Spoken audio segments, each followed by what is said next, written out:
Vauxhall has usefully improved its 4th generation Combo with a smarter look, a more modern cabin and extra range for the EV version. As before, it's a very class competitive compact van with both short and long wheelbase body styles that together should be able to satisfy almost every buyer in this segment. With frugal running costs, smart design and strong practicality, it's everything a small LCV should be.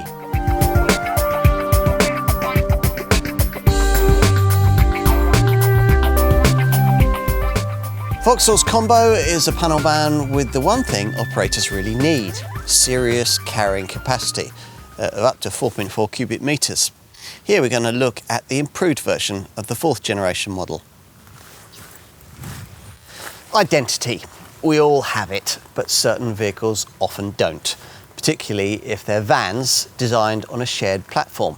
One such is the Vauxhall Combo, which over the years has been based around first General Motors, then Fiat engineering, but which since 2019 has shared almost everything with the Peugeot and Citroen vans it primarily competes against, as well as models from Fiat and Toyota. In designing the original version of this current 4th generation Combo, Vauxhall was allowed very little latitude in giving this LCV its own distinct look, but that changed in late 2023 as part of the update that created the version of it that we're going to examine here. Which is just as well, because the other changes made are the same as you'll find in the other 4 van models that share this one's design: the Peugeot Partner, the Citroen Berlingo, the Fiat Doblo and the Toyota ProAce City. Namely, improved cabin infotainment and a longer range for the electric version. To find out more, you're going to need the usual comprehensive car and driving road test.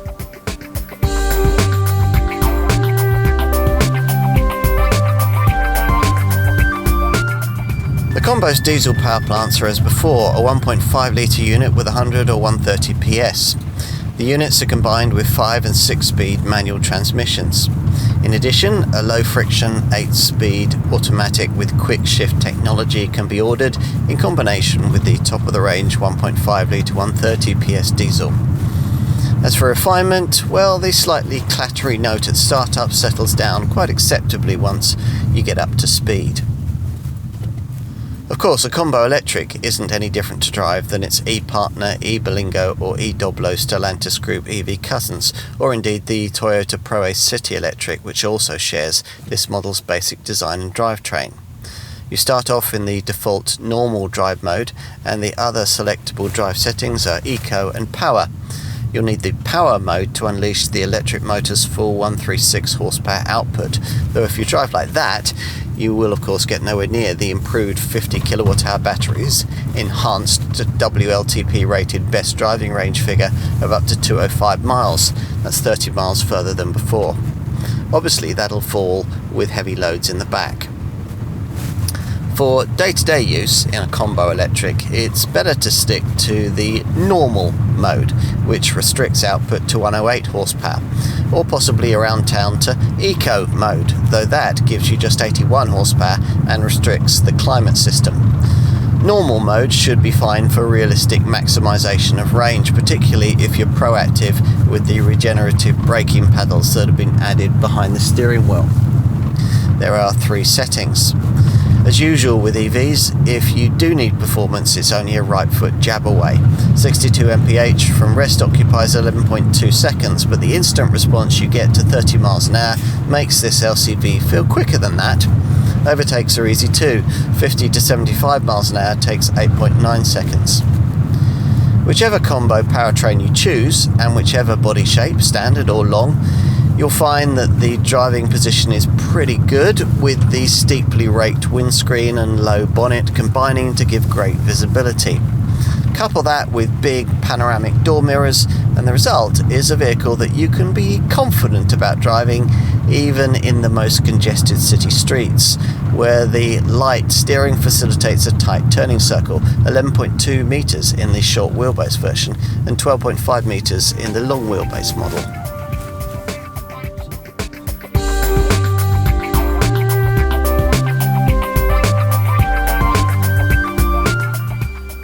change in front-end look here is distinct enough to suggest this to be a new generation combo, though actually under the skin the fundamentals haven't changed very much, and the practical loading stats, well, they haven't changed at all.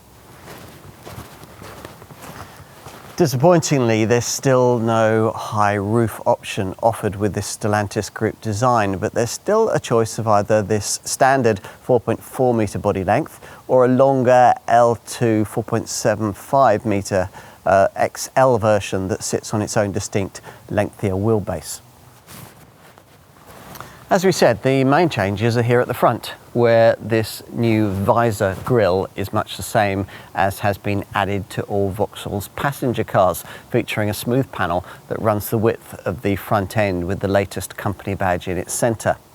Optionally flanking it are the brand's adaptive IntelliLux LED matrix headlights, which incorporate 14 LED elements.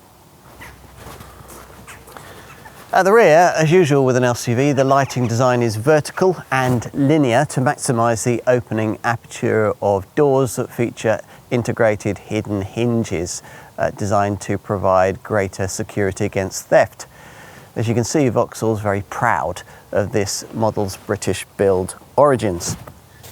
Get behind the wheel, and if you stretched above base trim and got yourself a model like this one, you'll find a much fresher feeling inside this updated model, with a dashboard redesign that has allowed for the installation of two new screens. First, there's this 10-inch digital instrument cluster. Pressing the end of the right-hand column stalk brings up trip data on the screen's right side. And there's been a big step forward with infotainment, with the installation of this larger 10-inch central screen for Pro models.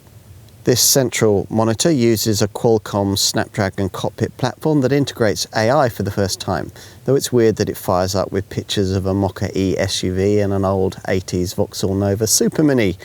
Navigation, wireless Apple CarPlay, Android Auto and Hey Vauxhall voice controller all included. This monitor displays using the usual widget home screen format, or you can select an application drawer section with the usual rows of little icons. You can even play games on it. Lower trims do without this centre screen, but get a redesigned smartphone station instead, allowing you to control the infotainment screen using your handset. As before, the cabin's practical, with a large glove box just above a shallow ledge that sits above an open lower storage area. There's also an overhead shelf, a long shadow lidded box ahead of the instrument binnacle, and a recessed area behind the central screen. You get a cup holder at either end of the dash top, decent door bins, ticket clips in the sun visors, and a deep recessed area at the base of the centre stack with USB-A and USB-C ports nearby. As expected, it's all very car-like, as this design needs to be, given that it's also used to create a passenger MPV, the Combo Life. Ahead of you there's a steering wheel that adjusts for both reach and rake, and you sit very comfortably with height and lumbar adjustment, as well as a built-in armrest. A place to do business and scout for business, which you'll be able to do more easily with your laptop if you fold out the centre part of this middle seat backrest, which creates a swivelling work surface.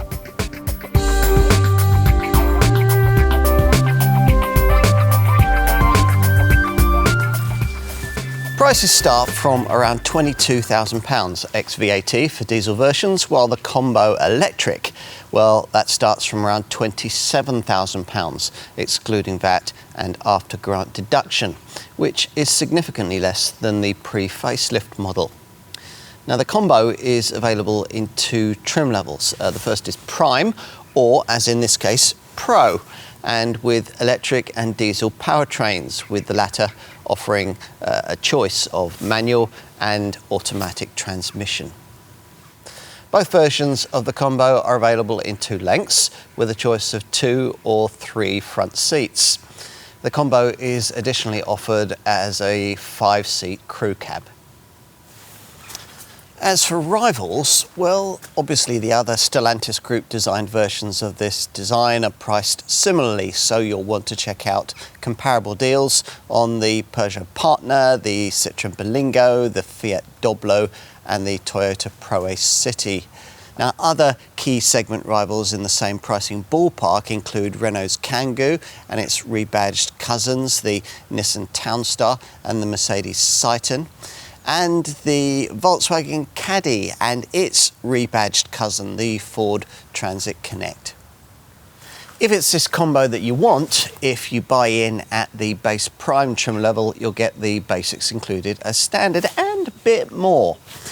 Now, you might not expect bottom spec to include features like matrix LED headlights, air conditioning, cruise control, driver's seat lumbar adjustment, and high beam assist. There's a near side sliding side door with an additional offside side door added on the XL long wheelbase model. To get the main cab improvements though, you'll need to stretch to this Pro version. This plusher variant comes with the important benefit of Vauxhall's Flex Cargo Pack, which gives you a load-through bulkhead, an electronic handbrake, and a dual front passenger seat with a centre fold-out table. At Pro level, you also get this updated model's smarter 10-inch digital instrument cluster and the smart 10-inch centre screen with its Qualcomm Snapdragon cockpit platform, the AI platform, along with natural voice recognition, 4G connectivity, and Apple CarPlay Android Auto wireless smartphone mirroring. Plus, there's front fog lamps, rain-sensitive wipers, a dynamic surround view camera, a PVC covered cabin floor, and remote locking with an alarm. Standard safety kit fitted across the range includes the usual twin front and side airbags, plus an automatic braking system, lane keeping assist, driver attention alert, and an excessive speed warning. Now to this. Pro spec adds blind spot detection and flank guard close obstacle detection.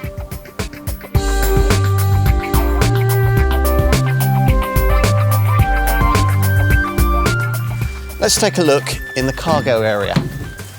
The twin rear doors open wide and you can extend them out further by releasing these little yellow stays. Now for potential combo buyers, the practical facts make compulsive reading. No other rival can better this Vauxhall's maximum potential carriage capacity, and you'll also do well to better this contender when it comes to wheelbase length, potential payload, rear axle load, maximum load length, or maximum load height. Short wheelbase, long wheelbase, and crew van body styles are available. There's no capacity downside in opting for this EV version. There's a single sliding side door with the short wheelbase version, two on the long wheelbase model. Now this little LCV's load volume is up to 3.3 cubic metres in this short wheelbase form. And even here, there's easily enough room to slide in the Euro pallet you'd expect from the back. In this case, we've got the useful load-through hatch, which increases capacity to 3.8 cubic metres. For the XL long wheelbase version, the capacity figure is 3.9 cubic metres without the hatch, extendable to up to 4.4 cubic metres with the load-through hatch in use. Across the range, there's up to 1,196 millimetres of load area height and up to 1,229 millimetres between the wheel arches. Load length with the short wheelbase version is up to 1,527 millimetres or up to 1,817 millimetres with the load-through hatch in use. For the long wheelbase version, the respective load length figures are 1,875 millimetres and 2,167 millimetres.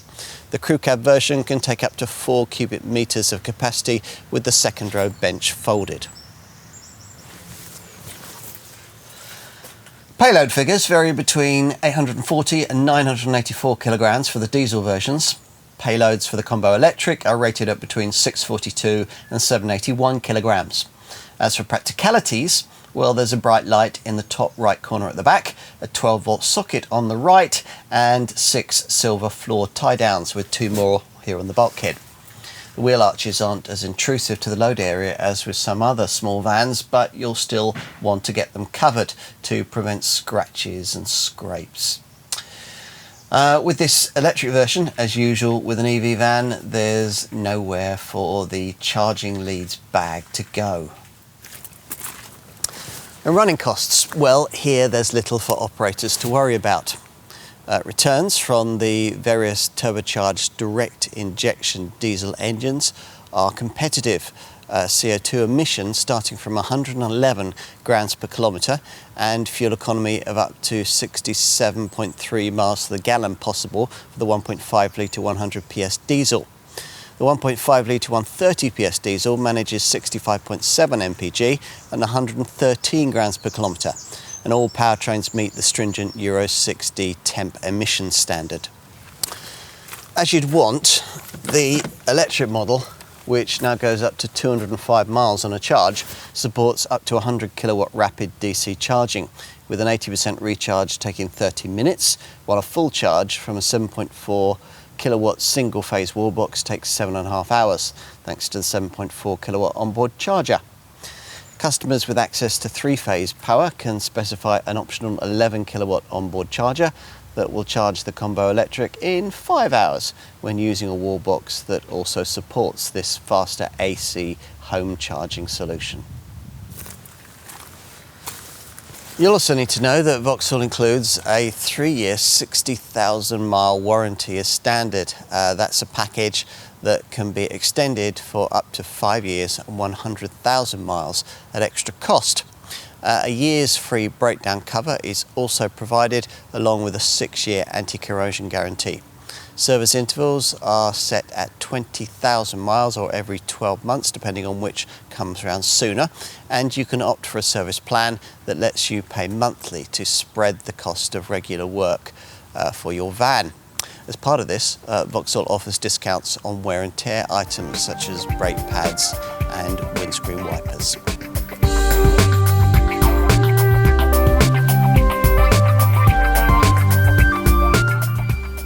Vauxhall builds more vans in Britain than anyone else. More importantly, it sells more vans in Britain than anyone else.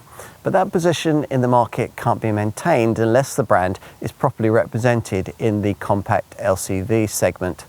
The 4th generation Combo needed an update, and this one has given it a fresh lease of life. The looks are a bit more striking, the cabin feels more modern, and this electric version now goes a bit further. Otherwise though, it's pretty much as you were, which means the only reason to choose a Combo over its mechanically identical Peugeot, Citroen, Fiat and Toyota cousins lies with pricing and dealer service. Vauxhall's extensive franchise network should help here, and if that and a sharp deal swing your preferences Combo's way, you'll find it appropriately practical and commercially efficient. It's still not perhaps the most interesting compact van that you could choose, but it might now be the one that you actually need.